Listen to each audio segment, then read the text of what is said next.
kan en sal herstel. Deur Aaron Thiel. Hoofstuk 5. Jou eerste liefde. Wat ek uit hierdie hoofstuk geleer het, is dat herstel nie begin wanneer ek my man terugkry nie, dit begin wanneer ek terugkeer na die Here. Een vraag in hierdie hoofstuk het my regtig laat nadink. Wie is eerste in my lewe?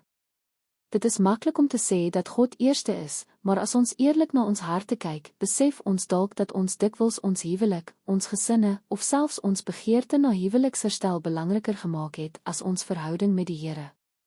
Ons moet eers sy koninkryk soek en hierdie les het my daaraan herinner dat enigiets wat ek bo hom plaas 'n afgod kan word, selfs iets soos die begeerte om my huwelik herstel te sien.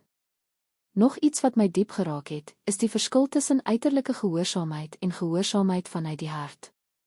Ek kan dalk uiterlik die regte ding doen, maar God sien my hart. Is ek gehoorsaam omdat ek hom liefhet, of is ek nog besig om innerlik weerstand te bied? Hierdie les herinner ons ook daaraan dat gehoorsaamheid nie iets is waarmee ons God se liefde verdien nie. Dit is die vrug van ons liefde vir die Here. Hy het gesê: "As julle my liefhet, bewaar my gebooie." Ware geloof verander die manier waarop ons leef. Een van die grootste lesse vir my was dat ek nie iemand anders se hart kan verander nie. Ek kan nie my man verander nie. Maar ek kan toelaat dat God my hart verander. Wanneer ek my eie wil aan die Here oorgee, kan hy werk op maniere wat ek nooit self sou kon doen nie. Hierdie hoofstuk het my uitgedaag om minder te fokus op wat ek wil hê God vir my moet doen en meer daarop fokus om hom beter te leer ken. Wanneer hy werklik my eerste liefde word, begin alles anders in my lewe in plek val.